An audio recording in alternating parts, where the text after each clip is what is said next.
A and B are partners in the ratio of 3:2. Their capitals were 6 lakh and 4 lakh respectively. After the close of accounts, it was found that interest on capital at 5% per annum and salary to B at 50,000 was not provided.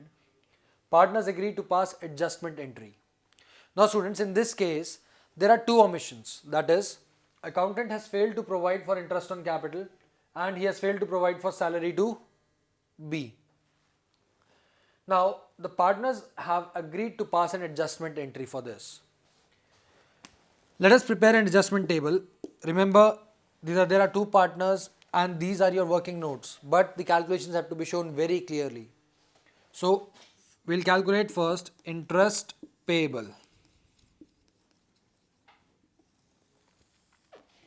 The interest was payable at 5% to A on 6 lakh. That is 30,000. Then interest was payable to B at 5% of 4 lakh, that is 20,000. So that means interests were payable to the extent of 30,000 and 20,000. Besides this, salary was also payable. So what I'll do is name this column as A. Salary payable. This is column B. There was no salary that was payable to A, so nil amount here. But to B, a salary to the extent of 50,000 was payable. So students, total payable amount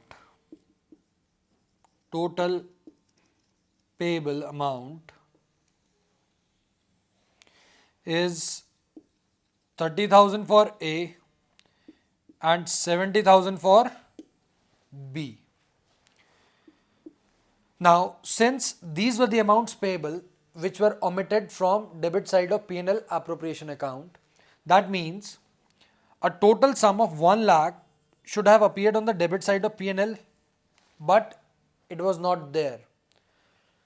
So we can clearly say that the profit was divided in excess to the extent of rupees 1 lakh. Since there was no entry on debit side to the extent of 1 lakh, that means divisible profits would have been in excess by 1 lakh. So already paid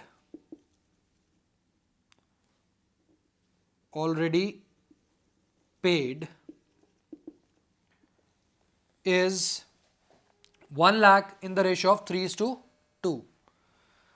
That would be 60,000 and 40,000.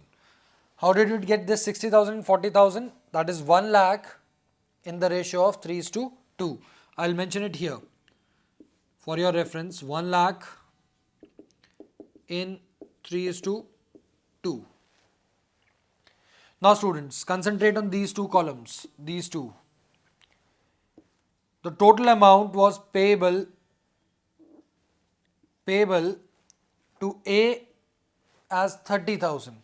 What he has received by way of excess distribution of profits is 60,000. Again, the amount payable to A was 30,000, but what he has received is 60,000. That means he has got 30,000 in excess. Coming to B. B was entitled to a total receipt of 70,000, but what he has got is only rupees 40,000. So his 30,000 is deficiency. So now students, what would be the course of adjusting entry? That is, we will recover this 30,000 paid in excess to A and transfer that amount to B. Now, students, make a small correction here. Don't mention it as A and B. Make it as column X and column Y, because A and B also represent your partners. So, better take some different names.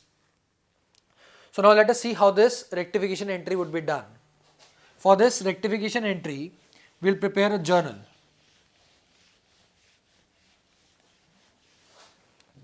Since this is to be done in fair, so proper format has to be followed. Journal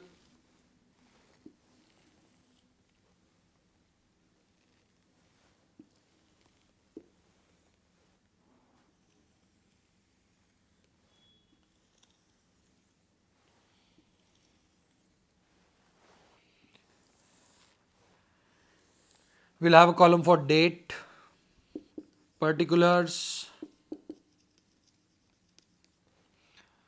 ledger folio, debit in rupees and credit. And the entry in this case was to recover the amount from A. So that would be A's capital account debited and transfer that to B, to B's capital account, and the amount that we had calculated was 30,000. Narration would be being adjustment entry for omission of interest and salary.